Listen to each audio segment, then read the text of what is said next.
안녕하세요. 반갑습니다. 조속으로 쌀쌀한 가을. 그러나 이 계절은 하나님께서 저와 여러분에게 주신 선물입니다. 마음껏 만끽하시기 바랍니다. 오늘은 여러분에게 지난번에 약속한 대로 중수 박정희 대통령 노래를 제가 2개를 만들었는데 그중에 대표곡 여러분들에게 혁명의 불꽃처럼 5.16 그 혁명을 이룩하시고 11.6 사태 막기까지의 평생의 업적을 제가 그 혁명의 불꽃처럼에 담았고, 또 지난주에 10월 26일 11.6 사태 청와대에서 이렇게 서거를 하셨는데 그것을 운명의 선택이라는 제목으로 또 11.6 사태를 기억하고, 그러면서 박정희 대통령의 평생의 과업을 생각하면서 2편을 음원으로 나왔습니다. 그래서 오늘은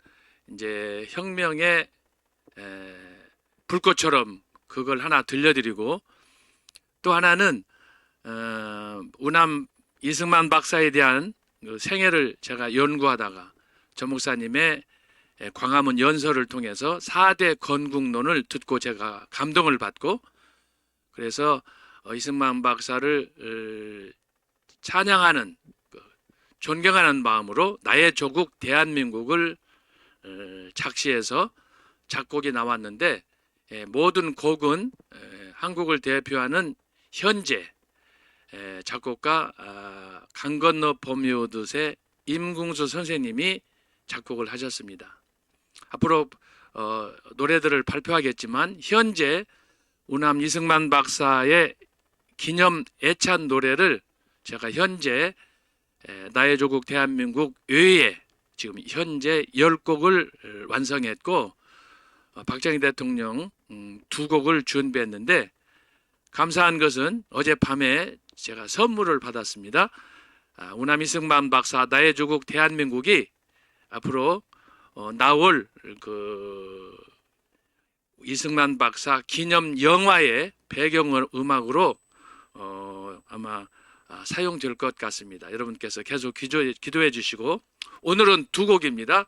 나의 조국 대한민국 우남 이승만 박사 찬가 먼저 듣고, 그리고 박정희 대통령을 저희 칭송한 노래 혁명의 불꽃처럼 2곡 듣겠습니다. 또 다음 주에는 11.6에 관한 운명의 선택도 들려드리겠습니다. 2곡 듣고 시작하겠습니다.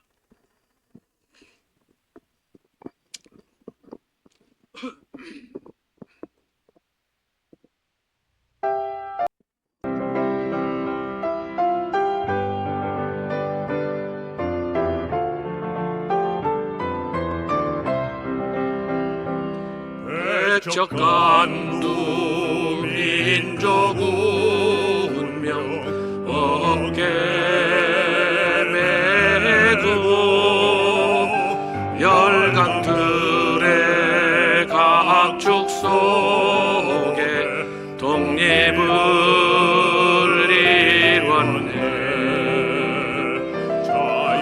자유민주 시장 경제 동맹을 맺고 맺어 튼튼한 국가로 평화를 이뤘네.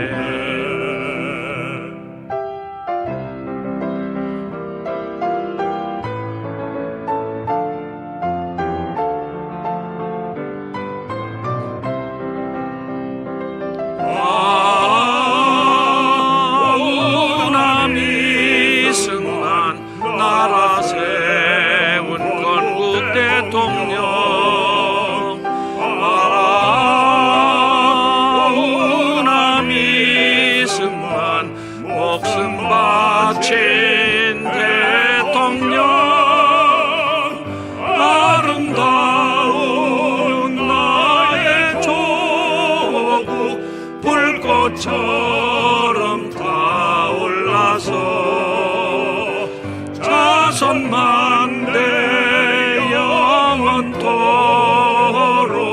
세계 속에 빛나라.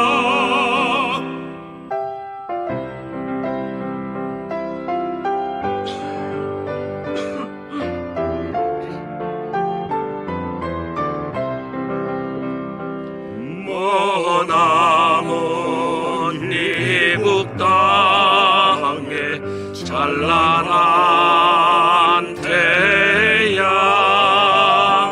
나라 사랑님의 충정 어이 비할까. 영원 깃든 걸음마다 물러리어도 이한 몸 빛되리라. 등불이 되리라.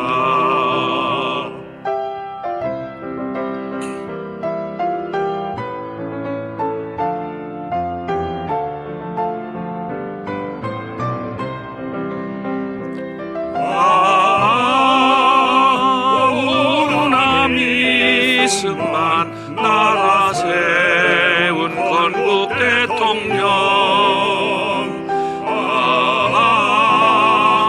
오남 이승만 목숨 바친 대통령.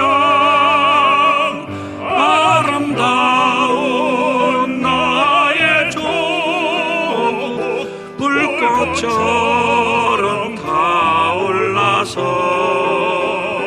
자손만대 영원토록 세계 속에 빛나라.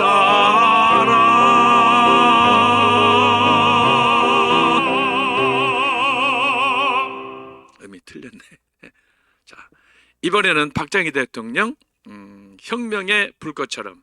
이 노래는 제가 잘 모릅니다. 여러분 듣고 감상하세요.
밤낮없이 땀 흘렸네. 새마을 운동으로 국민 생활 개선하고 산업을 발전시켜 한강 기적 이룩했네. 한평생을 조국 위해 이런 목숨 바쳤건만 하늘이 정한 운명 피하지 못하였네. 오늘은 세계로 내일은 미래로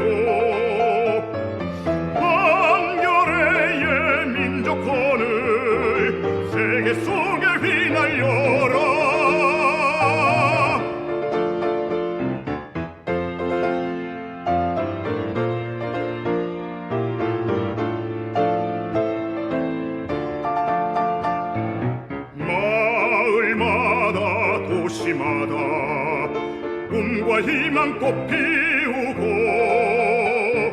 서로 돕고 세워주며 선진한국 이루었네. 국방을 강화하여 자유평화 드높이고 온 땅의 혁명의 뜻 불꽃처럼 펼치었네. 한평생을 조국 위해 이한 목숨 바쳤건만 하늘이 정한 운명 피하지 못하였네. 오늘은 세계로 내일은 미래로 한겨레의 민족권을 세계 속에 휘날려라.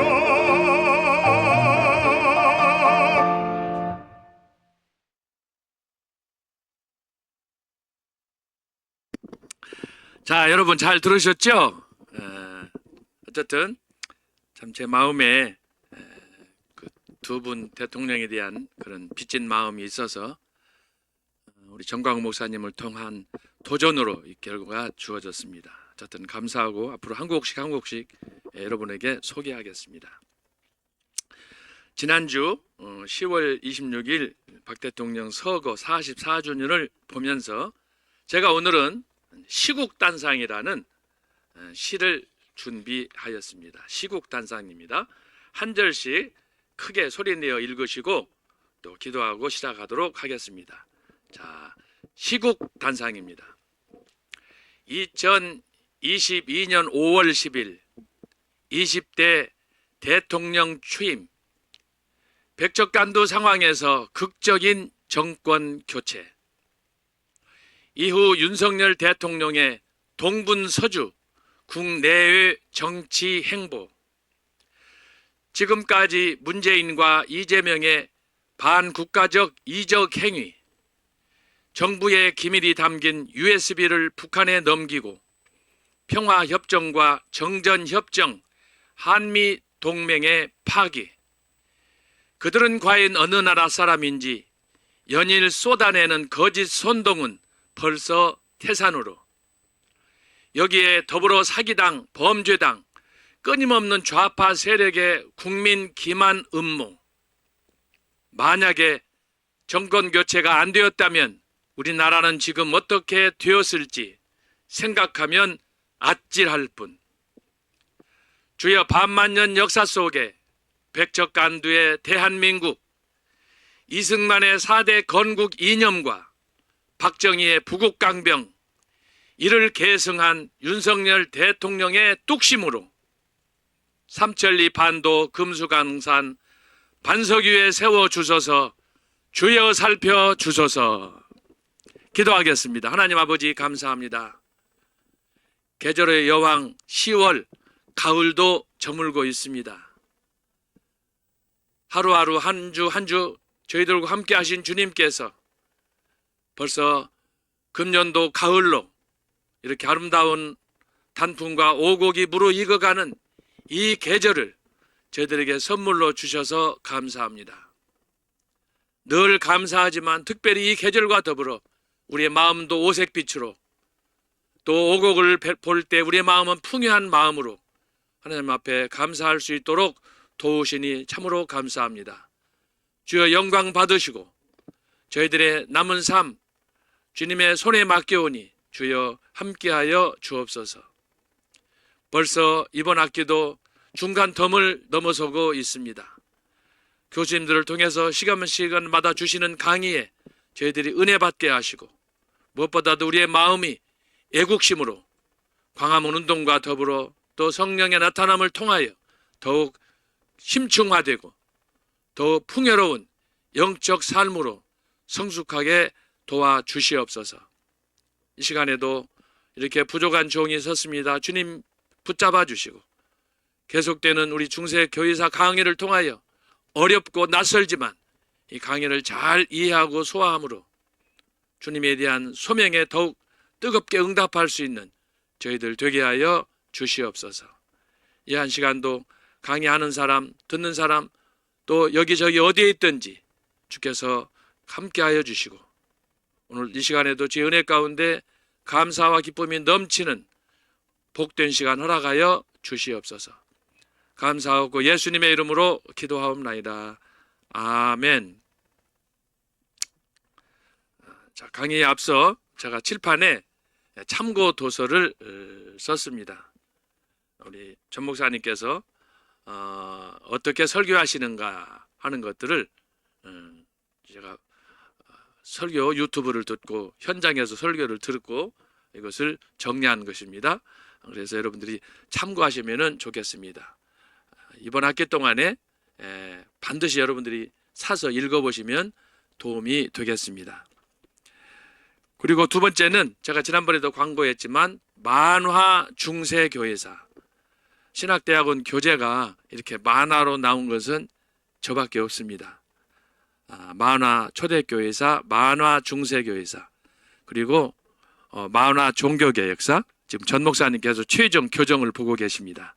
이제 곧 아마 자판에 광화문이나 교회나 서점에서 여러분이 볼 수 있을 텐데, 만화 종교개혁사, 이제 이번 학기 말이나 아니면 다음 학기에 우리가 종교개혁사를 살펴볼 텐데 지금 출판이 임박한 상태입니다. 그리고 세 번째는 여기 친판에 있는 것처럼 중세교회사, 원래 이것이 원 강의 교재입니다.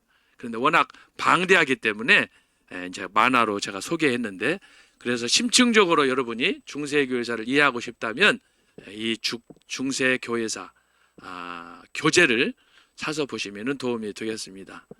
제가 이 책을 쓰는 동안에 한 10여 년 이상 자료를 모아서 잘 써서, 그래도 이 책이 여러분 작아서 안 보이겠지만은 최고 신학자상 상 받은 책이에요. 중세교회사.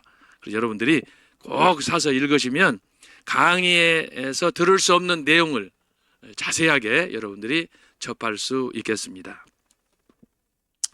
그리고 오늘 제가 망설이다가 가지고 나왔는데 저의 박사학위 논문 책입니다. 지금부터 사실은 30년 전에 출판했다가 그동안 절판이 되었고, 한 2년 전에 다시 재판으로 찍었는데, 전 목사님이 늘 말씀하시던 저희 박사학위 논문, 대형 도서관에 등재된 영어 논문, 그 논문을 그대로 번역하고 부록에다가 별도로 여러분들에게 도움이 될 만한 내용으로 이렇게 보완해서 실었습니다. 그래서 제 박사학위 논문 제목, 한글 제목은 언약사상사. 언약사상사와 관련한 역사 해석은 저의 책이, 이 박사 논문이 최초입니다. 그렇기 때문에 유명한 영국의 대형 도서관에서 저희 박사학위 논문의 고유 번호 DX837739라는 고유 번호를 저에게 부여하였습니다. 이 책 뒤에 보면은 그 번호가 여기에 기록이 되어 있습니다. 여기다가 이렇게 DX183379 해서 이렇게 표지에 등재를 했습니다. 그래서 여러분이 혹시 궁금할 것 같아서 제 박사학위 논문 영어 원본은 좀 힘드시니까 번역된 언약사상사 이거 보시면 저의 박사학위 논문 내용을 자세하게 살필 수 있을 것입니다. 참고로 제가 처음으로 여러분에게 소개했습니다. 참고하시기 바랍니다. 그래서 오늘은 뭐 제가 그 외에도 쓴 책이 많지만 오늘 4권 소개했습니다. 참고도서, 정강 목사의 설교 분석, 만화 중세교회사, 그리고 중세교회사 신학대학원 교재 원본, 그리고 언약사상사, 저희 박사학위 논문을 여러분에게 소개했습니다. 그래서 참고해 주시면 좋겠습니다. 자, 오늘 강의 내용은 뭐냐? 최근에 우리 한국 교회를 뜨겁게 달구는 주제 중에 하나입니다. 소위 말해서 기독교인은, 목사는 정치를 해야 되느냐 말해야 되느냐 하는 문제예요. 자, 이 문제를 오늘 제가 조금 더 색다르게 이렇게 제목을 잡고, 이 주제가 중세 기독교 1000년 동안 어떻게 진행되어 왔는가 하는 것들을 일종의 배경사 겸해서 우리가 살펴보려고 합니다. 그래서 사실은 이 주제가 굉장히 방대한 그런 주제입니다. 하나님께서 아담과 하와를 창조하신 이후에 지금까지 역사는 결국은 하나님이 나라를 건설하기 위한 과정에서 어떻게 영권과 속권이 하나로서 협력해야 되느냐, 대립이 아니라 일치해야 되는 거죠. 그런데 불행하게도 우리 인류의 역사는 계속해서 끝없이 소위 영권, 교회와 속권인 국가 사이에 갈등과 대립의 구조 속에서 여전히 지금 투쟁하고 있고, 그 투쟁의 역사는 지금 현재 여러분들이 보시듯이 2024년 10월 31일 현재 중동에서 이스라엘과 하마스, 소위 이슬람의 일부 극단 종파 사이에 지금 전쟁으로 폭발하고 있습니다. 그래서 제가 지난번에도 이슬람의 그 태동과 과정에 대해서 짧게 좀 말씀을 드렸었는데, 바로 이러한 하나님 나라와 세속 국가와의 관계 속에서 어떻게 이런 대립과 전쟁과 살상이 일어나느냐라는 것을 오늘 제가 말씀을 드리고, 특별히 우리 기독교인들이 나라가 어지러울 때, 혼란할 때, 특별히 이스라엘처럼 전쟁이 발생했을 때 성직자들이, 우리 크리스찬들이 어떻게 여기에 대처해야 되느냐 하는 문제, 조 목사님께서 자주 말씀하시는 정교 분리냐 아니면 정교 일치냐 라고 하는 거예요. 이것이 이제 구약 시대로 가면은 신정 정치가 되는 거예요. 분리할 수 없는 거예요. 결국은 하나라고 하는 거예요. 그래서 이런 대원칙 속에서, 자, 오늘은 여러분들이 받으시는 강의한 하나님의 나라와 세속 국가의 관계, 초점은 기독교 정교 분리와 우남 이승만의 재헌의회. 우리나라는 1948년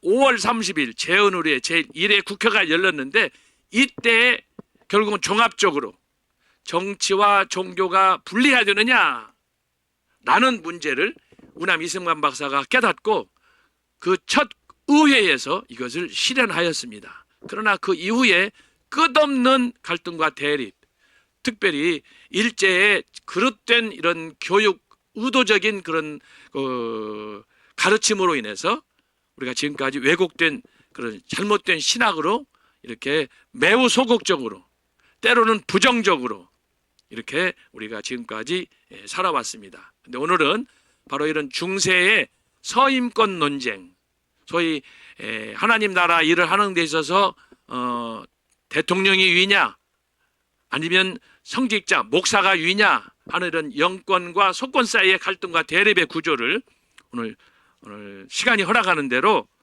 제가 다루려고 합니다. 그래서 오늘은 하나님 나라와 세속 국가의 관계, 이어서 다음 시간에는 중세에 이것이 첨예하게 대립해가지고 교황과 황제 사이에 막 전쟁이 일어날 정도로 대립하고 서로 정죄하고 죽이는 이런 일이 발생했습니다. 그것을 우리가 살펴보도록 하겠습니다. 자, 오늘은 그러면 하나님 나라와 세속 국가의 관계, 여기 부제가 기독교 정교분리와 우남 이승만의 재헌의회라고 그랬잖아요. 결국 오늘 강의의 백미는 우남 이승만의 재헌의회에 있다라는 것을 여러분이 기억하시고 강의를 들으시면 좋겠습니다. 자, 서론입니다. 하나님께서는 당신의 뜻을 실현하기 위한 방편으로 창조시에 이 세상의 새 기관, 가정과 교회와 국가를 세우셨습니다. 이 새 기관 중에서 가정은 모든 기관을 이루는 기초요 중심입니다. 가정이 없으면 교회도 국가도 그 어떤 형태의 조직을 이룰 수 없습니다. 이렇듯 가정은 지상에 존재하는 가장 작은 최소 기관으로서 교회를 구성하고 또한 국가를 이루는 근간입니다. 이 세 기관, 즉 가정과 교회와 국가를 중심으로 나라마다 민족마다 다양한 형태의 기관을 각각의 필요를 따라서 구성할 수 있습니다. 이것은 성경이 가르치는 핵심 원리로 여타 종교에서는 찾아볼 수 없는 신적 계시, 하나님의 선물입니다. 지구상의 모든 나라는 이 원리에 따라서 여호와를 높이고 경외하는 삶을 사는 것이 도리입니다. 잠언 9장 10절에 의하면 여호와를 경외하는 것이 지혜의 근본이요 거룩하신 자를 아는 것이 명철이니라 라고 하였습니다. 그래서 하나님의 이 창조 섭리, 이 하나님의 그 뜻을 이해하는 것이 가장 중요하다라고 하는 것입니다. 자, 그 이유는 무엇이냐? 이사야서 43장 21절입니다. 이 백성은 내가 나를 위하여 지었나니 나를 찬송하게 하려 함이니라. 로마서 11장 36절 이는 만물이 주에게서 나오고 주로 말미암고 주에게로 돌아감이라 영광이 그에게 세세에 있으리로다. 아멘. 한편 로마서 15장 9절에서는 이방인들도 그 긍휼하심으로 말미암아 하나님께 영광을 돌리게 하려 하심이라. 기록된 바 그러므로 내가 열방 중에서 주께 감사하고 주의 이름을 찬송하리로다 함과 같으니라. 에베소서 1장 5절로 6절 우리를 예정하사 예수 그리스도로 말미암아 자기의 아들들이 되게 하셨으니 이는 그가 사랑하시는 자 안에서 우리에게 거저 주시는 바 그의 은혜의 영광을 찬송하게 하려는 것이라. 그러니까 하나님이 천지 만물을 창조하신 이유, 그 가운데서 당신의 형상을 따라 인간을 창조하신 이유, 그것은 오늘 이 말씀이 명백하게 가르쳐주고 있습니다. 자, 이런 말씀에 따라서 사도 바울은 거듭난 후에 이렇게 고백했습니다. 빌립보서 1장 19절로 21절입니다. 이것이 너희의 간구와 예수 그리스도의 성령의 도우심으로 나를 구원에 이르게 할 줄 아는 거로 나의 간절한 기대와 소망을 따라 아무 일에든지 부끄러워하지 아니하고 지금도 전과 같이 온전히 담대하여 살든지 죽든지 내 몸에서 그리스도가 존귀하게 되게 하려 하라니 이는 내게 사는 것이 그리스도니 죽는 것도 유익함이니라. 그리고 갈라디아서 2장 20절입니다. 사도 바울이 기록한 서신서는 대부분이 다 신앙 고백이지만 특별히 그 중에 갈라디아 2장 20절 잘 아는 말씀입니다. 내가 그리스도와 함께 십자가에 못 박혔나니 그런즉 이제는 내가 사는 것이 아니요 오직 내 안에 그리스도께서 사시는 것이라. 이제 내가 육체 가운데 사는 것은 나를 사랑하사 나를 위하여 자기 자신을 버리신 하나님의 아들을 믿는 믿음 안에서 사는 것이라. 이것을 정리하면 뭐냐? 십자가의 신학입니다. 십자가의 신학? 여기 사도 바울이 그랬죠? 내가 그리스도와 함께 십자가에 못 박혔나니. 사도 바울은 한순간도 예수님의 십자가를 잊은 적이 없어요. 생전에 그러면 사도 바울이 예수님을 만난 적이 있느냐? 생전에 예수님 십자가 갈보리에서 십자가에 달려서 돌아가시는 걸 봤느냐? 그런 거 없어요. 그 이후에 사도 바울이 다메섹 도상에서 예수님을 극적으로 만나서 그는 그동안에 듣고 배웠던 유대적인 전통에 따라서 또 스데반이 복음을 전가한 것처럼 당시에 여러 전도자들을 통해서 드러났던 증거되었던 그 복음을 접하고 사도 바울이 자신의 평생의 좌표로 좌우명으로 예수 그리스도의 십자가의 신학을 십자가의 은혜를 그가 기억하고 바로 이런 신앙 고백을 하게 되었습니다. 그래서 이 갈라디아서 2장 20절은 사실 사도 바울의 삶의 인생의 모든 것이 압축된 그런 말씀입니다.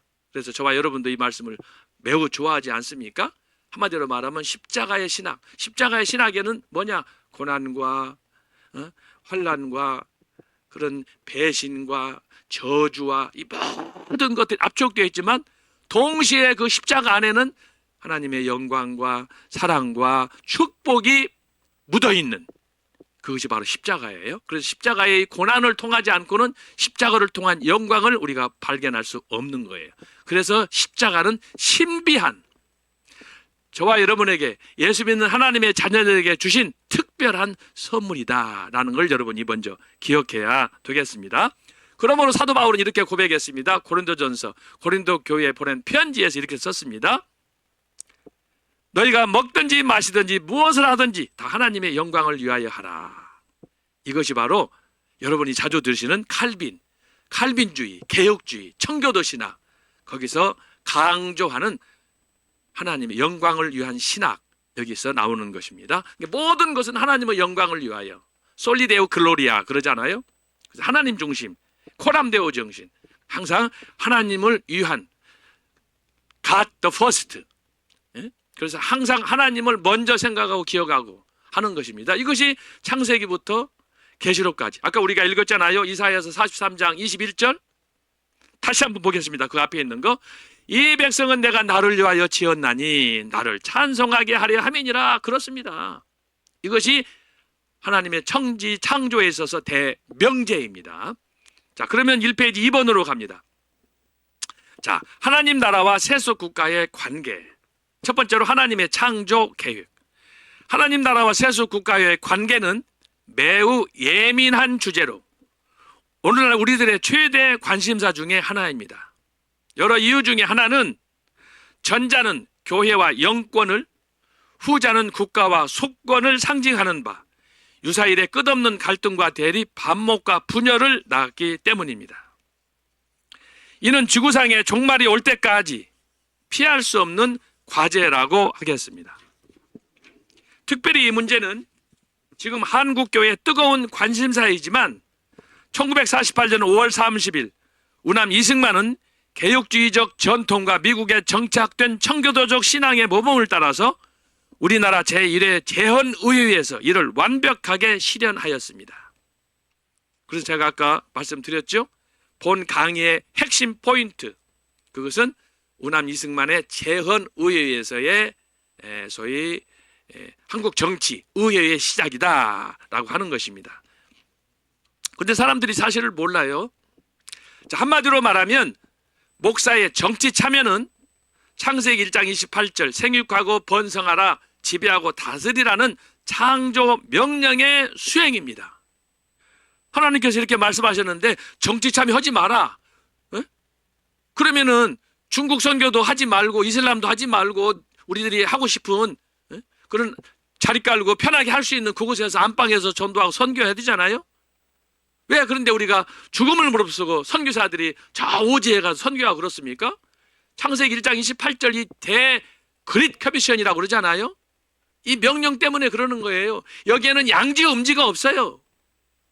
좋든지 싫든지 때를 얻든지 못 얻든지 가서 행하는 거예요. 이것이 창조 명령 아닙니까? 그런데 목사들이 이걸 알면서도 직접 교회에서 목회만 해라, 교회에서 기도만 하라, 설교만 하라, 그래가지고 나라가 개혁이 되겠습니까? 이것이 현재 우리 한국 교회 문제예요. 저는 그것을 지금까지 사실은 아는 듯 모르는 듯 제 자신이 그렇게 살아왔어요. 그냥 강의만 하고 설교만 하고 기도하면 되는 줄 알았어요. 그러나 누가 나라를 지킵니까? 다 그렇게 자빠져 있으면, 안방에 다리 뻗고 있으면 누가 나라를 지킵니까? 그렇기 때문에 지금 이 시대에 안중근도 필요하고 유관순도 필요하고 주기철도 필요하고 박관준도 필요한 거예요. 지금 여러분 이스라엘을 보지 않아요. 하마스가 대략 20분 만에 5,000발의 로켓을 쏘아가지고 이스라엘 첫날 1,400명이 죽었습니다. 여기가 격분해가지고 이스라엘이 지금 한 3주째 지금 진행하고 있는데, 오늘 아침에 나오면서 보니까 막 완전히 지하 벙커까지 뚫고 들어가가지고 아주 그야말로 표현이 과격합니다만 착사를 내고 있잖아요. 왜 그렇습니까?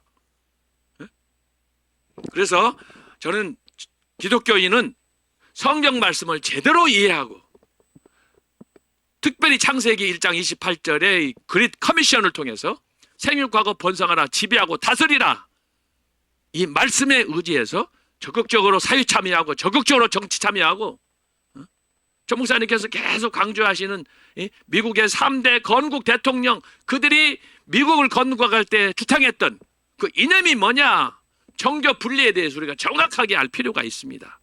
그런 면에서 원뿌리가 되는 이 말씀 창세기 1장 28절은 매우 중요한 거예요. 저와 여러분의 좌표가 되어야 되겠습니다. 그리고 마태복음 28장 19절 20절은 뭡니까? 세컨드 그레이트 커미션이에요. 예수님의 지상 명령 아닙니까? 여기서 강조하는 건 뭐예요? 모든 민족으로 제자를 삼아라. 모든 민족이에요. 땅 끝까지 이르러. 그 이후에 사도행전 1장 8절은 무엇입니까? 예루살렘과 유대와 사마리아와 땅 끝까지 이르러 증인이 되라. 여러분 이것을 문자적으로만 믿으면 됩니까? 여기 함축된 저와 여러분에게 주신 사명이 뭔가를 알아야지. 땅 끝까지 예루살렘과 유대와 사마리아와 땅 끝까지면 뭐예요? 이것은 불가피하게 복음은 정치와 함께 하는 거예요. 불의와 싸워야 되고 잘못한 건 지적해야 되고. 세례 요한 보세요. 헤롯을 향해서 그렇게 하면 안 된다. 왜 그렇게 그런 나쁜 짓을 하느냐. 이 복음 증거 자체가 정치 행위예요. 그렇기 때문에 그 바른 말을 증거하고 헤롯의 마음에 찔림을 주고, 그래서 어떤 면에서는 그 자체가 그에게는 괴로운 것이지만 그게 복음이에요. 복음이 뭡니까? 사람을 살리는 거, 잘못된 걸 어둠에서 빛으로 나오게 하는 거, 자기 스스로의 악을 깨닫게 하는 거. 그러니까 헤롯이 가책을 받았잖아요. 가책을. 이것이 복음이에요. 여러분, 복음이 가는 거, 생명이 살아나는 역사는 사람의 마음으로부터 가책이 있지 않고는, 뉘우침이 있지 않고는, 회개하지 않고는 일어날 수 없는 거예요. 그렇기 때문에 전 목사님이 늘 강조하시는, 왜 성직자들이 소극적으로 정치 참여 안 하고 그냥 뭐 정교 분리를 해야 된다고 그걸 강조하느냐? 이건 잘못된 거예요. 성경 자체에 대해서, 특별히 개혁주의, 칼빈주의, 보수주의를 하는 사람들이 이거 잘 모르고 있는 거예요. 다시 한번 여러분들이 말씀을 주목해 보세요. 창세기 1장 28절. 생육하고 번성하라, 지배하고 다스리라. 이건 뭐냐? 저와 여러분에게는 적어도 넘지 말아야 될, 넘지 않아도 될 벽이 따로 있는 게 아니라는 거예요. 그것이 정치 영역이든 경제 행동이든, 심지어 이슬람과 같은, 불교와 같은 그런 타문화적인, 그런 종교적인 그런 영역일지라도 우리가 가서, 그래서 순교 정신으로 이걸 해야 되는 거예요. 그러니까 사랑하는 여러분, 이 강의를 듣는 모든 사람들, 목사든 장로든 권사든 누구든 상관없이 저와 여러분은 어쩔 수 없이 운명적으로 정치적으로 살아갈 수밖에 없는 거예요. 그러므로 양지에서 아이고 전 목사님이 하니까 우리는 기도나 하자, 말씀이나 읽고 그냥 설교를 하고, 여러분 그렇게 해가지고 무슨 변화가 일어나겠어요? 야고보서도 2장에서도 말씀하잖아요. 행함이 없는 믿음은 죽었다. 이 시간 저와 여러분이 이걸 명심해가지고 정말 어떻게 이 시대에 우리 지금 여러분들 경험하지만 언제 우리 우파가, 우리 대한민국이 좌파의 저 사유주의 빨갱이들에 의해서 전복될지 몰라요. 11월 11일 날 그놈들은 날짜를 잡았다는 거 아니에요. 그런데 안방에서 기도만 하면 됩니까? 지금 우리가 저 사탄은, 어둠의 세력들은 지금 우는 사자와 같이 지금 일발을 내놓고 독수리 발톱을 들고 있는데, 저와 여러분 양이니까 순한 양처럼 돼가지고 주여 할렐루야 은혜를 주옵소서 골방에서 다리 뻗고 자면 되냐 말이에요. 그럼 나라는 어떻게? 여러분, 나라 없으면 저와 여러분 먼저 죽습니다. 기독교인들은 북한에서 그러잖아요. 1000만 명은 다 쓸어서 없앤다는 거 아닙니까? 여기 애의도 없습니다. 지금 민주당 사람도 다 죽습니다. 적어도 대학 이상 공부한 사람은 다 죽습니다. 과거 역사가 보여주잖아요. 친족도 형도 고모부도 없는 그 사람들이 북한이에요. 근데 그걸 좋아가지고 거기 가서 빨대 꽂고 살려고 하는 이런 종자들을 보면 정말 한심하고, 정말 살고 싶으면 북한으로 지들만 가면 될 거 아니에요. 우리끼리라도 잘 살게. 그래서 여러분, 왜 기독교인이 정치 참여해야 되는가? 특별히 목사들이, 성직자들이 선봉에 서야 되느냐? 창세기 1장 28절 때문에 그러는 거예요. 우리의 영역은 제한구역이 없어요. 우리가 갈 나라는 모두가 열려 있어요. 복음으로 어둠 속의 빛을, 사망의 생명을, 그러려면은 제가 말씀했지만 세례 요한, 야고보 다 순교한 사람이요. 예수님의 제자들 12제자 중에 사도 요한을 제외하고 다 여기저기 흩어져서 순교하잖아요. 그들이 단순히 복음만 전해서가 아니에요. 그 복음과 함께 정치 행위가 드러나기 때문에 그들의 거짓을 지적하고 그들의 죄악을 지적하고 하기 때문에, 그래서 그들의 문화를 바꾸기 때문에. 여러분, 문화가 바뀐다는 게 뭐예요? 우리나라의 언더우드 아펜셀라가 와가지고 병원을 세우고 또 학교를 세우고 하는 이 모든 것들이 뭐예요? 정치 행위예요. 그래서 여러분들이 이걸 잘 기억해서 정말 우리가 지금처럼 긴박하게 저와 여러분에게 이렇게 기도하면서 애국운동에 참여하라고 이렇게 외친 적이 없어요. 저도 말씀드렸잖아요. 저같이 무관심 없는 사람이 없었다고 그러잖아요. 저는 태평세월을 보낸 사람이에요. 안주했던 사람이에요.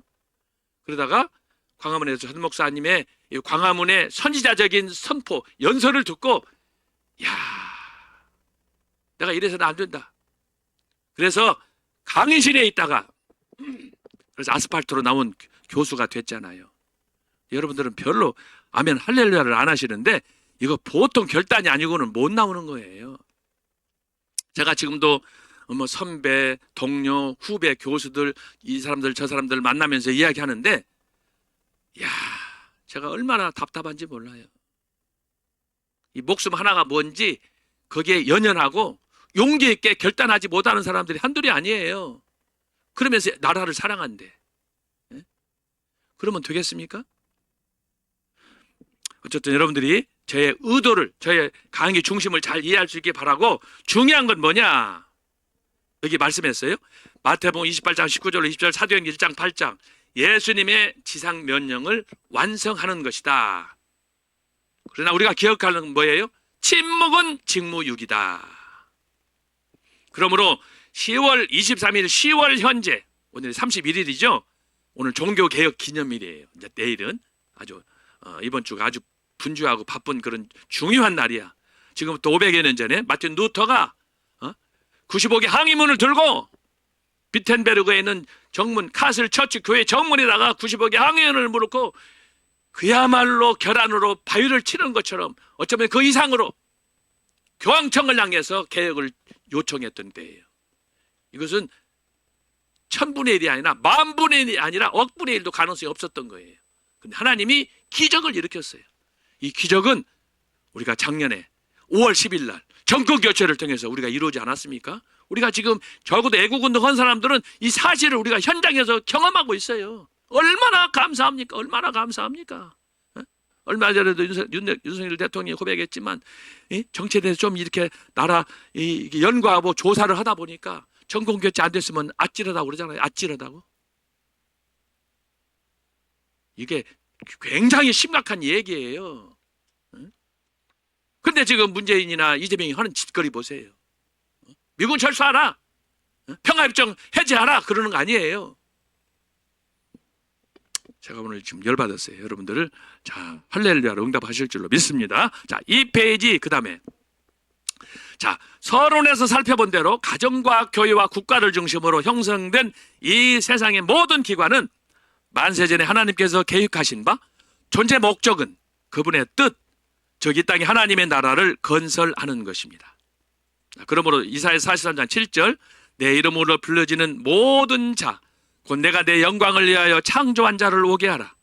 그가 그를 내가 지었고 그를 내가 만들었느니라. 그래서 하나님께서는 그냥 당신이 좋은 대로 이걸 하신 거예요. 하지만 창세기 3장에서 보듯이 첫사람 아담의 범죄와 타락 후 그의 후손들이 세계 도처로 흩어지면서 각각의 다양한 왕국을 형성하였습니다. 그 과정에서 인류는 이후 아벨과 가인, 빛과 어둠, 선과 악으로 한편 하나님을 경외하는 작은 공동체를 이루었으나 다른 한편 오히려 불순종함이 하나님의 뜻을 거역하고 지속적으로 대적하였습니다. 그 지속적으로 대적한 그 심볼이 뭐냐, 상징이 뭐냐? 바벨탑 사건이에요. 바벨탑 사건. 제가 조금 이따 설명하겠어요. 그럼에도 불구하고 인간은 자기 스스로 뭔가 이뤄보려고 하고 살아보려고 하고 이 길을 극복하려고 스스로 바벨탑을 쌓듯이 어떤 도피처가 없나 찾지만 쉽지 않습니다. 이미 인류의 역사는 운명 지어졌어요. 하나님을 위해서 사냐 그렇지 않고 하나님을 대적하느냐 이 둘 중에 하나예요. 이것은 제가 차후에 어거스틴의 신국론을 통해서 제가 다시 한번 여러분에게 설명해 드리겠습니다. 이 페이지 세 번째 단입니다. 이렇듯 아담 이후 역사는 홍수 후 중시조 노아를 통하여 계승된 바 창세기 10장 1절 노아의 아들 셈과 함과 야벳의 후예는 이러하니라. 홍수 후에 그들이 아들들을 낳았더니 자, 그 세 아들 중에 21절 셈입니다. 셈은 에벨 온 자손의 조상이요 야벳의 형이라. 그에게도 자녀가 출생하였으니 여기 보면 온 자손이 나오잖아요. 온 모든. 자, 그것이 중요한 거예요. 창세기 10장 32절에서는 이들은 노아 자손의 족속들이요 그 세계와 나라대로라. 홍수 후에 이들에게서 땅의 열국 백성이 나뉘었더라. 이 모든 민족의 뿌리는 중시죠 노아예요. 노아에서 원 뿌리는 뭐예요? 아담이에요. 이것을 강조하는 거예요. 그러니까 나 홀로 뭐 우연히 아메바가 그런 쓸데없는 소리는 우리가 해서는 안 되고, 또 그것을 혹시라도 알고 믿는 사람들은 빨리 이 하나님 말씀 붙잡고 주님 앞에 돌아와야 될 줄로 믿습니다. 창세기 11장 1절 온 땅의 구음이 하나이요 언어가 하나이었더라. 자, 이것은 뭐예요? 아담과 노아 이후의 인류의 그 실상을 보여주는 거예요. 홍수 심판을 통해서 그 처참한 광경을 봤음에도 불구하고 그의 후손들이 하나님을 등지고 하나님을 배신하는 역사를 여기서 가르쳐 주는 거예요. 하지만 타락한 인류는 하나님의 심판을 피하기 위하여 하늘 높이 바벨탑을 쌓았고, 이런 역사가 발전하는 중에 점차 교회와 국가 예루살렘과 바벨탑의 끝모를 대립과 투쟁을 낳게 되었습니다. 자, 이 말이 무슨 말이냐? 자, 노아에게는 세 아들이 있었죠. 셈, 함, 야벳. 노아를 중심으로 이 세 아들이 하나로 뭉쳤잖아요. 그런데 홍수가 끝나고 나서 그 가족이 이 육지에 올라와서 각자 흩어져서 생활하는 가운데 거기에서 역시 또 선과 악으로 빛과 어둠으로 자녀들의 후손들이 나눠지게 된 거예요. 한 뿌리인데도. 아담은 어떻습니까? 아담도 마찬가지야. 가인과 아벨을 통해서 역사가 진행되는 과정에 결국 사도 바울이 로마서 3장에서 말한 것처럼 의인은 없나니 하나도 없어요. 노아라고 온전할 수 있습니까? 아담이라고 온전합니까? 원시절하고 중시절하고 완벽합니까? 그들이 넘어지고 실수하고 타협하고 하나님 배신하고, 그 자손들은 어떻습니까? 우리가 이스라엘 백성을 보세요. 하나님의 마음에 그들이 대못을 박은 적이 한두 번입니까? 수백 번, 수천 번. 그럼에도 불구하고 그들에게 하나님이 약속하신 그 약속, 또 이스라엘 백성들이 하나님을 향해서 믿는 자그마한 그 겨자씨만한 믿음, 그것 때문에 지금까지 역사를 보존하는 거예요. 그 가운데 하나님께서 저와 여러분에게 이런 하늘의 은혜를 베풀어 주셨다. 우리는 이방인 중에 이방인 아닙니까? 세계 역사 속에서 복음을 받아도 지금 100년밖에 안 되잖아요. 유럽은 막 1000년, 1500년, 2000년 역사인데, 이스라엘은 5000년 역사 아닙니까? 그런데도 불구하고 지금 세계에 선교를 주도하는 나라가 어디냐? 대한민국이에요. 가장 복음을 늦게 받았지만 지금 세계 선교의 선봉에 서서 영혼 구원을 위해서, 또 심지어 제 친구까지 한 사람은 성경 번역 WBT에서 이제 평생을 일하다가 최근에 은퇴를 했는데, 언어가 없는 곳에 들어가서 성경을 번역해 가지고 말을 만들어주고, 그래서 그들에게 전도하고, 이것이 단순한 문제가 아니에요. 단순히 전도하기 위해서 성경만 번역해가지고 전달하는 것이 아니에요. 그 사람 마음을 사야 되고, 우리 한국식으로 말하면 중동 사람, 이란 사람도 꼬셔야 되고, 이라크 사람도 꼬셔야 되고, 중국 사람도 꼬셔야 되고, 아프리카 블랙, 나이제리아, 가나 이 사람들도 우리가 설득해야 되고, 이 모든 것이 아리스토텔레스가 말한 것처럼 인간은 사회적인 동물이에요. 그렇기 때문에 사회적인 동물이라는 자체의 의미가 무엇입니까? 나와 상대, 나와 아내, 나와 가족, 나와 친구, 이 모든 사람들은 뭐냐? 정치적인 행위로 관계를 맺을 수밖에 없는 거예요. 그런데 그것을 자꾸 예단해가지고 이건 안 된다, 저건 안 된다. 그러면 여러분들 안팎에서 연불이나 하세요, 연불. 연불도 심지어 자기 스스로 자기와 더불어 대화하는 거 아닙니까? 그것도 정치 행위예요. 그래서 여러분이 자, 이 말씀을 잘 듣고 깨달아서 정말 더욱 열심을 가지고, 그리고 광화문 애국운동에 참여하고, 주변에 있는 사람들, 무지한 사람들, 그게 목사, 장로, 권사가 됐든지 누가 됐든지 간에 이거 모르면 깨우쳐야 될 거 아니겠어요? 특별히 11월 11일 날 민노총, 한노총, 좌파 세력들이 그날 다 자기들끼리 조작해가지고 모인다고 그러는데, 우리가 지난번에 7월 27일 날 평택에서 했던 것처럼 완전히 초전 박살을 내야 될 줄로 믿습니다. 그날 식구들, 심지어 젊은 애기까지 다 데리고 나와야 돼. 다 데리고 나와야 돼. 손자, 손녀, 사촌, 오촌, 팔촌까지 다 데리고 나와야 돼. 자, 2번입니다. 2페이지의 2번. 역사 속의 갈등과 대립. 이처럼 바벨탑 사건 이후 역사는 크게 선민 이스라엘과 이방국가, 즉 열방으로 나누인 채 급속히 발전하였습니다. 우리가 잘 아는 초대교회 교부 성 어거스틴은 하나님의 도성에서 그 발전 과정을 직선적 역사관의 관점에서 서술하였습니다.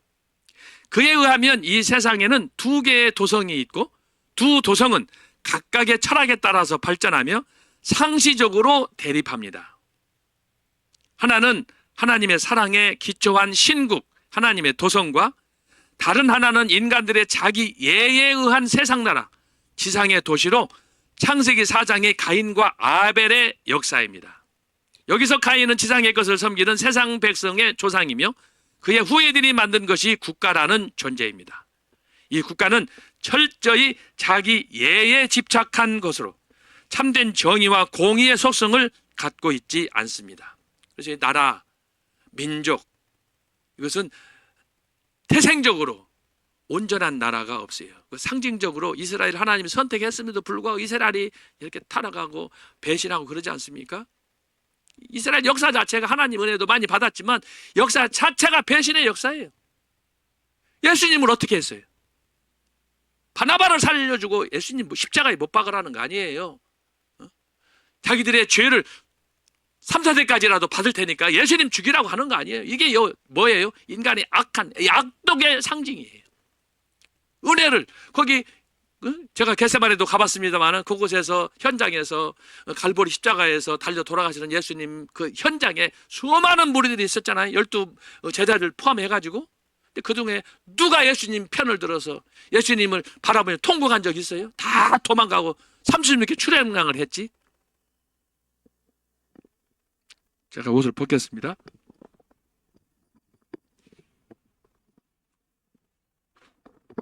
자, 그래서 여러분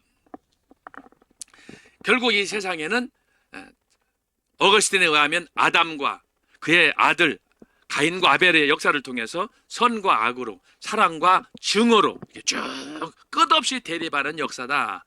이것을 지금부터 1600년 전에 어거스틴이 이 시티 오브 갓, 신의 도성, 신국에서 이야기하기 전까지는 그 누구도 이것을 학문적으로, 신학적으로, 체계적으로 잘 정리한 사람이 없었어요. 그렇기 때문에 우리가 왜 초대교회 하느냐? 저도 여러분한테 말씀드렸죠. 초대교회를 대표하는 제자 가운데 한 사람이 사도 바울이다. 전 목사님이 설교하시죠. 구약 성경은 모세를 통해서 해석해라. 신약 성경은 베드로가 아니에요. 사도 바울의 관점에서 해석해라. 여러분 이 짤박한 멘트지만 굉장히 의미심장한 말이에요. 적어도 신학을 하고 말씀에 대해서 설교하고 오랫동안 고민한 사람들에게 있어서 이 짧은 메시지는 폭탄이에요. 구약을 해석할 때 모세의 관점에서 해석하라. 정말 놀라운 거예요. 수많은 비밀이 거기에 압축되어 있어요. 신약도 마찬가지예요. 신약을 해석할 때는 복음서든 서신서든 모든 것을 사도 바울의 관점에서 해석하라. 특히 삼층천, 모세의 시내산 체험. 야, 이건요. 저는 전 목사님 설교 듣고 말씀표 연구하다가 이야, 이건 정말 충격이다. 어떻게 그렇게 기도만 하고 학교 공부 그렇게 열심히 한 것 같지 않고 저와 같이 같은 과라고 제가 여러 번 얘기했잖아요. 그런데 어떻게 이런 심오한 지난 주일도 마찬가지예요. 지난 주일 저기 평택 순복음교회 여러분 말씀 들으셨죠? 그 다음에 오살리에서 기도원에서 여러분 눕기 설명 들으셨죠? 그 설교 한 편 한 편이 성경 전체를 압축하는 신학적인 설교예요. 내가 놀라는 게 뭐냐? 어디를 하든지 이스라엘의 양육 원리를 하든지 만유 회복을 하든지 생각의 3대 통로를 하든지 현재적 미래를 하든지 7대 복음의 연합을 하든지 이야, 이 주제가 모든 주제가 다 연결되어 있는데 놀라운 게 뭐냐? 그게 하나로 딱 집약이 된다고 하는 거예요. 그게 구속사로 하나님의 주권 사상으로 오늘 강의와 관련해서는 예루살렘과 바벨론으로 딱 집결되는 거예요. 내가 그래서 놀래 자빠지는 거예요, 제가. 그래서 이것도 어제 오늘 새벽 1시까지 강의 이거 준비하면서 제가 이걸 다 다듬고 쓰면서 전 목사님 생각을 하는 거예요. 그래서 오직하면 제가 감히 그런 얘기 하겠습니까? 21세기 이 격동기에 한국교회 찢어지고 갈라지고 한국 사회가 분열하고 이런 정말 지륵탕 왔던 현장에 정광훈 목사님이 광화문 경복궁에서 외친 그 메시지가 정권 교체하고 문재인은 빨갱이 간첩이라고 하고, 여러분 이거 못합니다. 근데 그 모든 말씀이 적중했잖아요.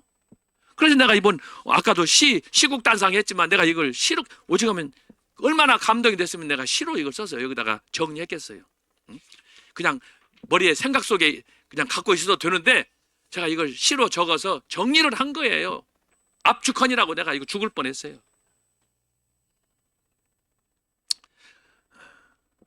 그래서 결국은 똑같이 하나님의 섭리 가운데 한 배에서 한 씨에서 나왔지만 왜 인간은 이렇게 자기의 생각, 자기 중심으로 나갈 수밖에 없느냐? 대표적인 게 제가 뭐라고 그랬어요? 아브라함과 이삭이에요. 믿음의 조상이에요. 지금 신학자들이 지금 계속해서 신학자 토크에서 하잖아요. 아브라함과 이삭과 야곱이 어떻게 성부, 성자, 성령을 통해서 이것이 나타나느냐? 참, 이것은 여러분들이 신학자 그 토크를 잘 주목하시면 좋겠고, 어쨌든 바로 이런 아담을 통해서 이스마일과 이삭, 이삭을 통해서 에서와 야곱, 또 야곱을 통해서는 요셉이 아니라 요셉의 두 아들 장남 누벤이 아니라 에브라임과 므낫세를 통해서 이 약속이 계승되는 걸 보면 정말 이건 사람의 뜻이 아니에요. 사람의 생각이 아니에요. 내가 내 자식들한테 안수할 때 이렇게 앉은 자세로 장남을 오른쪽, 작은 아들을 왼쪽으로 했지만, 특별히 거기 요셉이 자기 아들 둘을 불러놓고 축복을 할 때, 아버지 야곱에게 축복을 하려고 할 때 손이 내가 한 대로 안 되고 어긋나게 가는 거 아니에요. 이건 신비한 거예요. 하나님의 역사 아니고는 이해할 수 없는. 그래서 오늘 여러분들 이것을 잘 참고하시면 좋겠습니다. 그래서 항상 저와 여러분은 내가 어느 편에 설 건가, 빛의 편에 설 건가, 어두운 편에 설 건가, 선의 편에 설 건가, 악의 편에 설 건가, 항상 고민하면서 예수님 말씀대로 좁은 길에 설 건가, 넓은 길로 갈 건가 판단하는 거예요. 그런 면에서 인생은 선택이에요. 매 순간이 선택이에요. 오늘 역사 지금 강의도 결국 선택으로 가는 거예요. 내가 어디 쪽으로 가는가? 다수와 더불어 침묵으로 갈 건가? 소수지만 애국운동으로 광화문으로 갈 건가? 그걸 얘기하는 거예요. 너무 현실에 안주하지 마세요. 침묵은 범죄예요.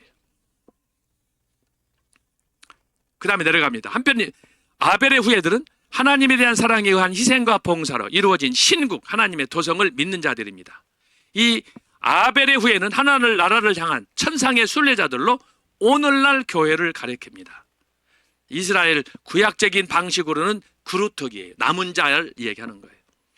하늘나라를 실현해가는 이 교회는 하나님의 영원한 목적과 불변하는 하나님의 계획 속에 이루어져 가기에 한 사건 한 사건이 매우 중요한 의미를 갖습니다. 이 모든 사건의 배후에는 하나님의 섭리와 계획이 있습니다. 어거스틴은 책에서 노마 제국의 위대성을 인정하였습니다. 그 위대성이 뭐예요?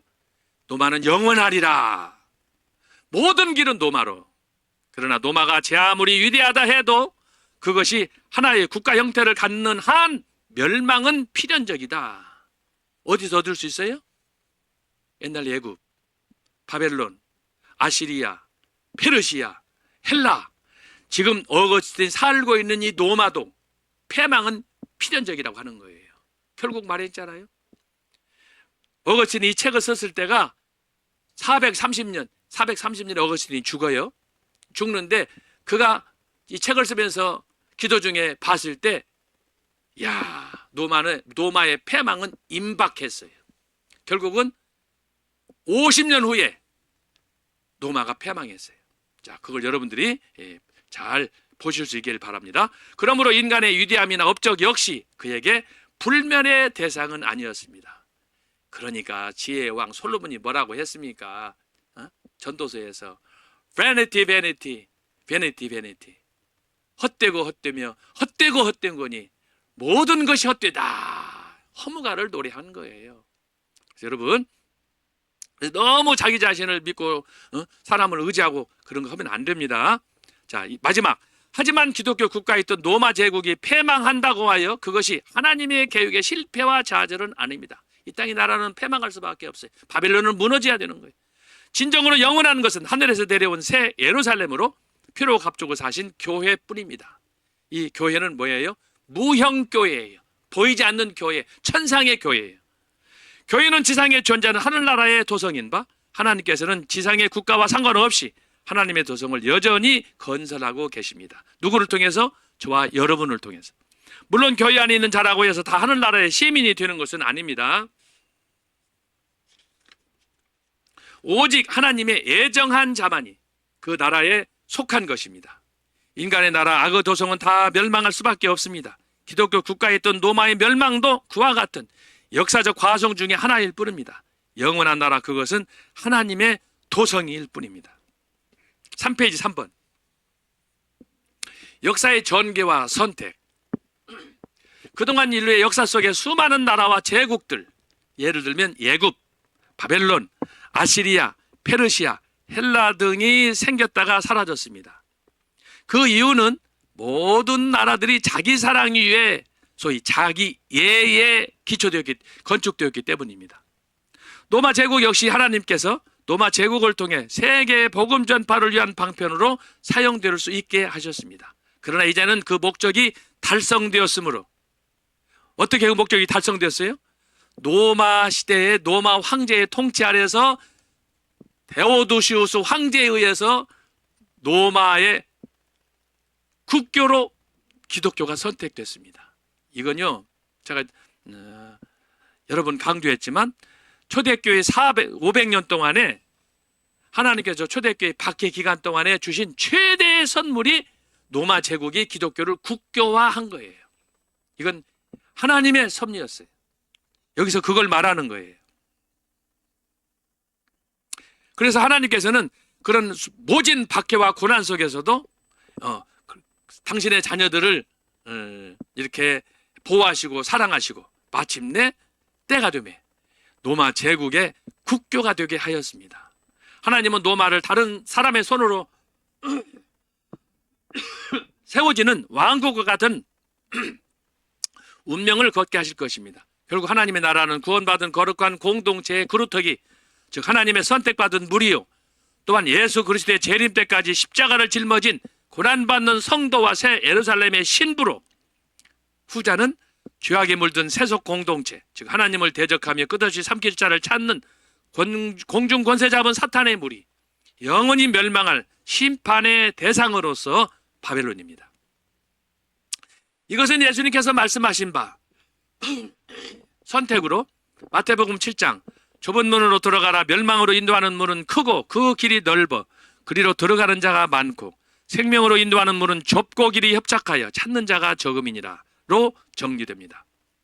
사도 바울은 고린도전서 1장 18절에서 십자가의 도가 멸망하는 자들에게는 미련한 것이요 구원을 얻는 우리에게는 하나님의 능력이라.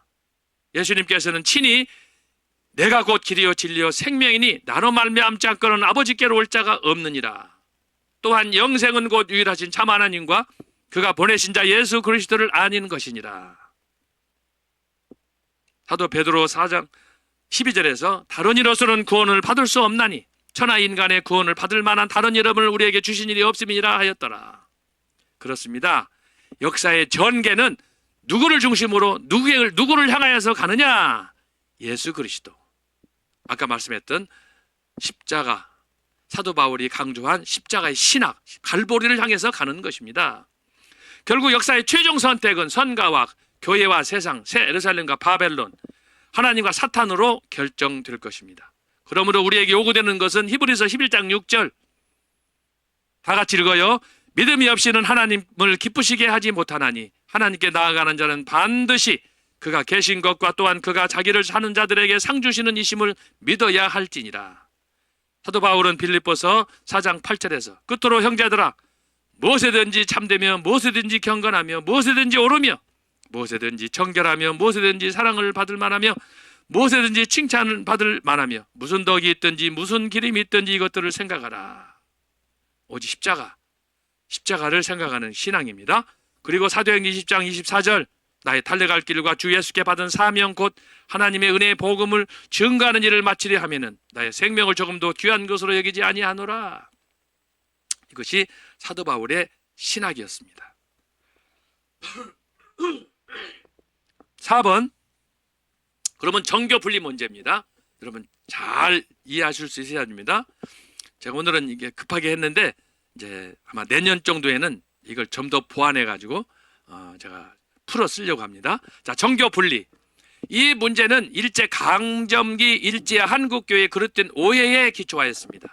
문제의 핵심은 역사적 기독교, 특별히 개신교는 적극적으로 정치에 참여하였다. 대표적인 사례가 바로 16세기 스위스 개혁자 존 칼빈, 스코틀랜드 개혁자 존 낙스와 제자 안드루 멜빌, 데오드로 베자와 17세기 스코틀랜드의 언약도들과 영국과 미국의 청교도들입니다. 이들은 당시 국가의 교회의 간섭과 탄압에 맞서 적극적으로 국왕에 맞서 투쟁하였습니다. 그들의 투쟁의 결과가 바로 여러분이 잘 아시는 1688년의 명예혁명입니다. 글로리어스 리볼루션이에요. 싸움하지 않고 피 흘리지 않고 이 모든 투쟁이 종식되었습니다. 역사적으로는 적어도 한 120년, 130년 정도 걸렸습니다. 스코틀랜드 같은 경우는 1560년대에 종교 개혁이 낙스로부터 일어났기 때문에 그 이후 물론 이제 영국 같은 경우는 1534년 제가 여기 썼습니다마는 헨리 8세로부터 일어난 수장령으로부터 해서 개혁이 시작이 됩니다마는 어쨌든 적어도 130년, 140년 이렇게 오랫동안 투쟁의 역사가 진행이 됐습니다. 그런데 1988년 명예혁명 이후에 특별히 태평양을 건너가 미국을 건설한 청교도들이 제정한 헌법 규정은 무엇보다도 다민족 다문화 상태에서 국가, 즉 정치가 특정 교파나 교회와 유착하여 편파적으로 차별하지 않고 교회 일에 간섭하지 않는 것이었습니다.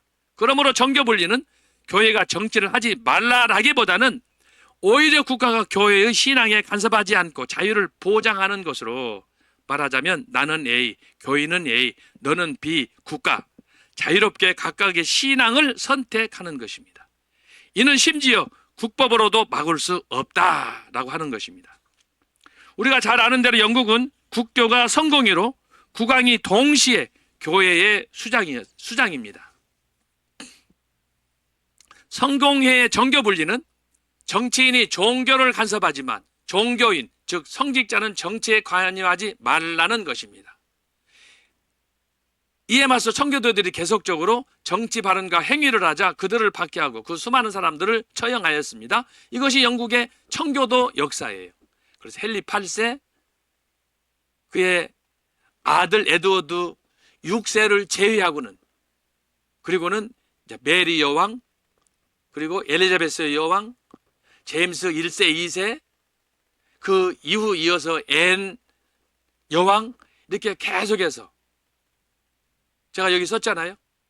약 150년 동안. 자, 보겠어요? 이에 맞서 청교도들은 계속적으로 정치 발언과 행위를 하자 그들을 박해하고 수많은 사람들을 처형하였습니다. 이것이 바로 1534년 헨리 8세의 수장령이며 이러한 전통은 1688년 명예혁명까지 약 150년간 계속되었으나 1707년 앤 여왕의 타협 법안이 제정되기까지 약 20년 유지되었고 다시 성공회로 전통으로 회귀하여 오늘에 이르게 됐습니다. 여러분 기쁨은 잠깐이었어요. 한편 독일의 루터파와 독일의 경건주의는 영국의 성공회와 달리 일체 정치 반응을 하지 않았습니다. 그나마 영국에서는 청교도들이 싸우고 투쟁을 했는데 독일 교회는 특히 루터 교회는 경건주의는 기도한답시고 전도한답시고 나라의 그런 잘못된 행태에 대해서 일체 부정적인 정치 반응을 하지 않았습니다. 제가 여기서 썼어요. 그들은 개혁자 루터가 보여주시듯이 국가 개혁에 맞서지 않고 오히려 정책을 옹호하며 반란자들을 늑대로 간주하였습니다. 루터가 종교 개혁에 불을 붙인 건 사실이지만 개혁하는 과정에서는 자기 민족, 자기 그 동족들한테는 얼마나 막 악담을 했는지 몰라요. 조 목사님이 설교 중에 뭐 머리를 뜯어버린다, 저 개 뭐 이렇게 해서 문제에 욕하고 그러잖아요. 그건 아무것도 아니에요. 루터는 여기 보면은 저 늑대에서 저 이리들을 잡아 죽이라고 그랬어요. 얼마나 과격하게. 근데 그 사람들이 누구냐? 요즘 같으면은 애국 세력이에요. 이 정도로 루터는 소극적이었어요. 정치 참여에 매우 소극적이었어요. 이게 루터교예요. 그리고 독일의 경건주의예요. 경건주의는 뭐예요? 기도원에서 아멘 할렐루야만 찾는 사람들이야. 그러나 저와 여러분이 따르는 소위 개혁주의 칼빈주의는 뭐냐? 그러면 안 된다는 거예요. 강의에서 나오라는 거예요. 골방에서 나오라는 거예요. 집에 있지 말고 산기도만 하지 말고 광화문으로 나오라는 거예요. 그래야 나라가 살 거 아닙니까? 이들은 단지 헌금을 모아 고아와 가난한 자들을 도왔을 뿐입니다. 사회 참여만 하는 거예요. 그러나 그보다 더 중요한 게 뭐예요? 정치인 한 사람을 개혁해서 그 사람을 바로 세우는 거예요. 이거에 대해서 이 사람들은 심각한 과오를 범했어요.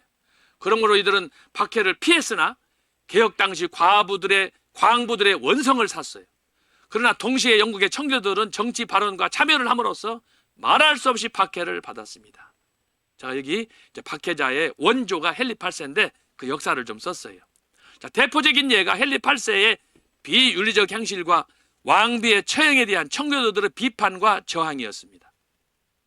당시 헨리 8세는 첫 번 아내 캐서린 피에 메리 모친이에요. 캐서린이 스페인이신데 아이를 낳지 못하자, 여기 이제 여러 가지 비밀이 있어요. 원래 헨리 8세의 형이 아더 왕이에요. 아더 왕. 형제가 있었는데 형이 아더고 헨리는 작은 동생이야. 예를 들면 가인과 아벨처럼, 에서와 야곱처럼. 그런데 이때 이제 헨리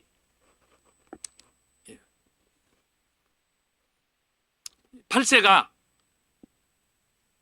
이제 나이가 어린 소년이었는데 갑자기 아더왕 형이 지병이 있었지만 지병이 있는데도 불구하고 장남이니까 헨리 7세가 서둘러서 결혼을 시켰는데 이때만 해도 로마 가톨릭 교회가 전 유럽을 지배하던 때예요. 소위 교황권이 하늘을 찌르던 때예요. 그래 눈치를 안 볼 수가 없는 거예요. 그래서 스페인에 유럽에서는 크게 두 나라로 지역이 분할되어 있어요. 서쪽은 스페인이, 동쪽은 이탈리아 로마가 중심이 되어서 소위 양분 체제로 전 세계를 지배를 했는데 그때 당시에 헨리 7세가 교황에게 아뢰를 했더니 아들 결혼을 위해서 물었더니 바로 이 스페니쉬 소위 캐서린을 천거를 하게 된 거예요. 그랬는데 이 캐서린은 나이가 좀 많고 특별히 헨리 8세로 보면은 형수였는데 나이 차이가 많았습니다. 그러다 보니까 나이는 들어가고 얘기는 낳지 못하고 특별히 아들을 낳지 못하자 그녀의 시녀 볼린을 두 번째 아내 엘리자베스를 낳은 사람을 아내로 맞았습니다. 여기 앤 볼린은 여러분이 잘 아실 거예요. 천일의 애닐이라는 소설을 쓴 당사자예요. 사형을 마지막 당해서 목이 잘려서 단두대로 죽기까지 천일이니까 약 3년이잖아요. 혼자 감옥에 갇혀가지고 탄식 속에 눈물로 쓴 책이 천일의 애니, 눈물의 책이에요. 그 당사자예요. 그러나 그녀 역시 아들을 낳지 못하자 간통죄로 처형하였습니다. 여러분 여기 이 책을 보면은 앤 볼린도 아들을 낳고 싶어가지고 좀 쇼를 많이 했어요. 소위 말해 임신도 안 했는데 그 거짓으로 임신하는 거 있잖아요. 뭐 그런 흉내도 내고 뭐 하여튼 그런 거 있었는데 결국은 간통죄로 죽었어요. 그리고 세 번째 앤 볼린의 시녀 제인 시무어를 왕비로 맞아서 헨리는 그녀를 통하여 비로소 에드워드 6세를 아들을 얻게 되었습니다. 하지만 헨리가 사랑한 왕비가 이 시무어가 산후병으로 2주 만에 사망하자 슬픔에 빠진 왕은 독일 출신 클리부스의 앤을 네 번째 왕비로 맞았습니다. 여기 사적인 일들이 많아요. 그때 당시에는 뭐 유튜브도 없고 카메라도 없고, 그래서 이제 화가가 그때 즉석으로 그린 사진, 그림으로 이제 선을 보는 그런 때인데, 사진이 예쁘장한 거예요.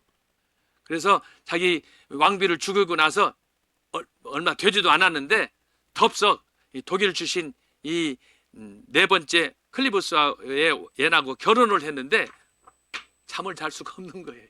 얼마나 냄새가 나는지, 말도 안 통하고.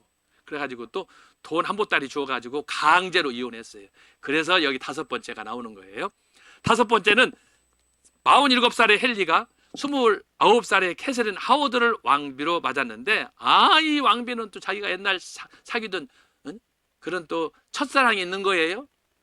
그리고 나중에 이걸 알고 나가지고 이거 안 되겠다, 또 간청죄로 목을 잘라 죽였어요. 그리고 여섯 번째로 캐서린 파를 이제 왕비로 삼았는데, 이 여인이 마지막 헨리 8세의 임종을 지켰습니다. 당시 헨리 8세가 죽을 때의 모습은 온갖 병군 질병으로 찌들어가지고 더 이상은 치료할 수 없는, 여러분 여기서 말하는 온갖 질병이라는 것은 제가 말할 수 없는 거예요.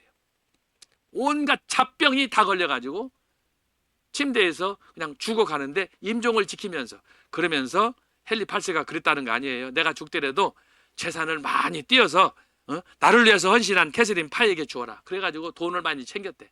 어쨌든 공적으로 6명의 왕비를 맞이했는데 그중에 3사람은 목을 잘라서 죽였어요. 그래서 사실은 이 헨리 8세는 그의 전기를 보면은요, 아주 살인자예요, 살인자. 이 왕비만 죽인 게 아니에요. 자기의 신복들을 무자비하게 많이 죽였어요.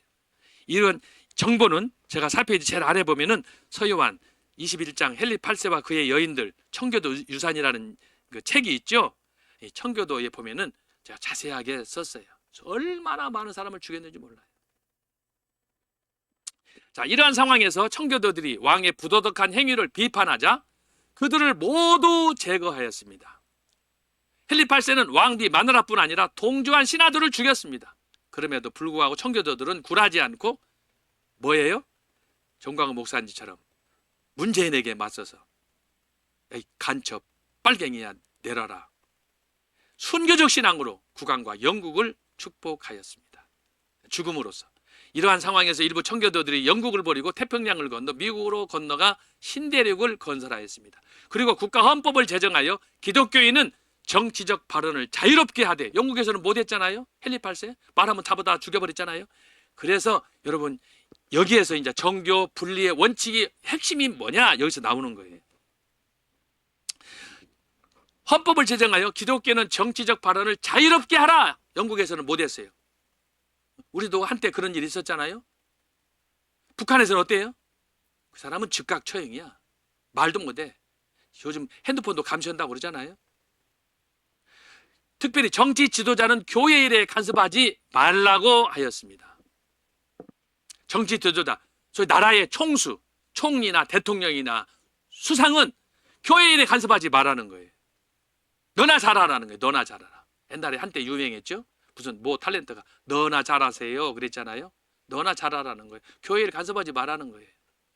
이것이 바로 미국의 정교 분리로 영국의 성공회가 볼 때 반국가적 마귀와 사탄의 행위였지만 미국 청교도들에게는 정당한 신앙 행위였습니다. 그래서 여러분 기독교가 들어간데, 청교도 신앙이 들어간 데는 뭐예요? 첫 번째 나타난 증상이 언론의 자유예요. 언론의 자유, 출판의 자유. 근데 이것을 사람들이 모르고 지금 우리가 얼마나 좋은 시대를 사는데 북한의 주사파를 따르고 공산주의를 좋다고 그러고 거기서 빨대 꽂고 5.18 사태의 명단, 거기 명단을 거기 명예 등재된 사람은 얼마나 영광이야, 가문의 영광이야. 그런데 그걸 틀어막고 공개 못하도록 하게 하고, 무슨 잘못을 했기 때문에, 범죄를 했기 때문에 그걸 틀어막고 공개를 안 합니까? 여기 뭐 이거 상당한 음모가 있어요. 이번에 이제 그 국민의힘 그 무슨 대표를 맡았던 인유한 박사, 의과 의사, 그분이 광주 가가지고 어젠가 그제 그랬잖아요. 그 광주 사태 5.18 거기 올른 사람들을 명단을 공개하라 그랬잖아요. 근데 이걸 누가 먼저 했어요? 정광훈 목사님이 했어요. 정광훈 목사님이 원조예요. 그래서 지금 소송이 진행 중이지 않습니까? 여러분, 그 명단에는 빨갱이도 있다는 거 아니에요. 북한 사람도 거기 들어가 있다는 거 아니에요. 확인해 봐야 돼요, 지금은. 자, 그러므로 자, 다섯 번째예요. 신자들은 마음껏 정치를 하고, 여러분, 이게 복음이 주는 자유예요, 자유. 정치인은 교회 일에 간섭하면 안 되었습니다. 교회는 권력과 돈이 없지만 정치인은 권력과 돈이 있습니다. 따라서 세상 권력이 교회를 더럽혀서는 안 됩니다. 뇌물 주면 안 되는 거예요. 선거 때만 안 되면 이런 일이 있잖아요. 교회에서도 이런 거면 안 되는 거야. 오직은 무슨 법에서 돈 액수, 기부금도 그 액수를 정해가지고 제재하는 거 아니겠습니까? 교회를 거룩하게 교회되게 하는 것이 바로 이것이에요. 교회가 비록 돈과 권력이 없어도 정치에 대하여서는 예스는 예스로, 노는 노로, 예는 예로, 아닌 것은 아니요라고 해야 한다고 하는 것입니다. 이것이 교회가 존재하는 이유예요. 이러한 미국의 청교도적 전통은 1800년 미국의 독립선언문을 기초한 3대 대통령 토마스 제퍼슨부터 1960년 베트남 전쟁을 수행한 제36대 린턴 B 존슨 대통령의 금지 법안이 통과될 때까지 약 160년간 이어졌습니다. 이후 미국 교회는 정교 분리에 대하여 지금 침묵하고 있습니다. 선거 때만 되면 난장판입니다. 민주당과 공화당 간에. 그런데 우리나라는 미국의 청교도적 전통이 아니라 영국의 전통이 들어왔고 이것을 강점기 일제가 악용하게 된 것입니다. 그래야 성직자, 목사들은 정치 발언이나 행동을 해서는 안 되며, 그러나 정치인은 교회를 간섭해도 된다라고 하였습니다. 여러분, 우리가 앞에서 살펴본 대로 헨리 8세와 토마스 제퍼슨의 정치 신념은 둘 중에 누가 옳은 것입니까? 우리는 미국의 청교도들의 신앙 전통을 따라서, 말씀에 따라서 행동해야 되겠습니다. 싸구려 사이비 이단처럼 행동하지 말고 목사가 정치를 하지 않아도 최소한 이것은 아니야, 틀렸어, 복음서의 말씀처럼 고아와 과부, 가난한 자들을 돌보며 세금 문제를 포함하여 이것은 좋고 저것은 안 좋고, 즉 선과 빛과 어둠, 축복과 저주, 현재와 미래를 말해야 할 것입니다. 누가복음 19장 1절과 10절을 보면 삭개오처럼 돈 문제를 확실히 해결하지 못한 사람은 결코 천국에 들어갈 수가 없습니다. 주머니가 깨끗해야 된다고 하는 것입니다. 자, 이에 반해서 개인과 달리 국가의 경우는 정책적으로 국민을 위하여 규제를 풀고 가난한 자들에게 세금을 나누어 주어야 하는 것입니다. 공정한 분배죠. 선진국일수록 이것이 잘 되는 거예요. 그러나 독재 국가는 뭐예요? 한 놈이 다 처먹는 거예요. 이것이 바로 1776년 미국의 독립운동 당시 기초이원이자 초대 대통령 1대 조지 워싱턴, 2대 존 쿨리지 아담스, 제3제 토마스 제퍼슨은 자신들 이후 신앙이 약한 사람이 미국의 대통령이 되면 절대 권력으로 교회를 탄압할 수 있음을 간파하고 다음과 같이 정교 분리법을 제정하게 되었습니다. 이것은 여러분 너무나 자주 들었던 얘기예요. 전 목사님께서 얼마나 진짜 피를 토하는 심정으로 이걸 했는지 몰라요. 이걸 하면서 뭐예요? 한국에 있는 목사들, 선지자들아, 깨어라, 일어나라, 나와라, 이거 한 거예요. 첫째는 세상 정부는 교회를 탄압하는 법을 만들 수 없다. 두 번째로 세상 정부는 교회에 세금을 부과할 수 없다. 세 번째, 세상 정부의 국왕과 대통령, 수상은 교회의 수장이 될 수 없다. 그러므로 성직자는 교회가 임명하되 국왕이 임명할 수 없다라고 하는 것입니다. 이 세 가지는 영국의 청교도들의 영향을 받은 거예요. 청교도들이 영국에 실패했잖아요. 그런데 이들이 미국에 가가지고 영국에서 경험했던 것이 한이 맺혀서 이제 우리가 세우는 신대륙 뉴 잉글랜드, 여기에서는 이제 이상적인 하나님의 나라, 하나님께서 꿈꾸시는 그 이상국가를 만들기 위해서 원칙을 세워서 그야말로 교회는 하나님이 세우신 나라로, 특별 영역으로, 특징은 뭐예요? 모든 것에 자유하는 나라다. 이것이 특징이에요. 그래서 예수님께서도 요한복음 8장 32절에서 말씀했잖아요. 진리를 알지니 진리가 너희를 자유케 하리라. 결국 요한복음 14장 6절이에요. 내가 곧 길이요 진리요 생명이니, 이 말씀의 모토가 오늘 미국 헌법에 그리고 이것이 지금까지 쭉 내려오는 전통이라고 하겠습니다. 그래서 오늘 여러분들이 여기까지, 그래서 오늘 말씀했지만 하나님 나라와 세속 국가의 관계 속에서 우리 한국, 대한민국을 5천년 역사 속에 최초로 건국한 우남 이승만 박사의 그 재헌의회, 오늘은 시간이 없어서 찾아보지 못했지만 다음 시간에 연결할 텐데, 결국은 이 모든 방점은 대한민국의 재헌의회로 이끈다라고 하는 것입니다. 여러분 잘 이것을 주목하셔서, 오늘 강의한 거 내용이 너무너무 방대한 내용이에요. 이걸 한번 적어도 2번, 3번은 여러분들이 듣고 좀 주의 깊게 경청해야 될 줄로 믿습니다. 기도하고 마치겠습니다. 하나님 아버지 감사합니다. 오늘 이렇게 중세교회사, 중세 서임권과 관련해서 권력의 심장인 교회와 국가, 영권과 속권을 중심으로 해서 역사 속에 나타났던 여러 흔적들을 살펴보았습니다. 이 진리, 정교 분리가 핵심인데 우리가 오늘 이 시대에 어떻게 이것을 이해하고 삶 속에 적용해야 되는지 지혜롭게 연구하게 하시고, 정말 소극적인 또 침묵하는 그런 사람이 되지 않고 적극적으로 행동하는 양심으로, 그리하여 야고보서가 말한 행함이 없는 믿음은 죽었다라는 말씀을 우리가 이루는, 그리하여 오직 행함으로 믿음을 이루는 그런 실천적인 사람들이 되도록 역사하여 주시옵소서. 주여 감사합니다. 오늘 이날도 주의 은혜 가운데 승리하도록 저희들의 발길을 인도해 주옵시고, 저희들의 마음속에 애국운동을 향한, 나라를 향한, 특별히 11월 11일을 위한 기도로 또 준비로 저희들이 잘 나갈 수 있도록 함께하여 주옵소서. 감사하며 예수님의 이름으로 기도하옵나이다.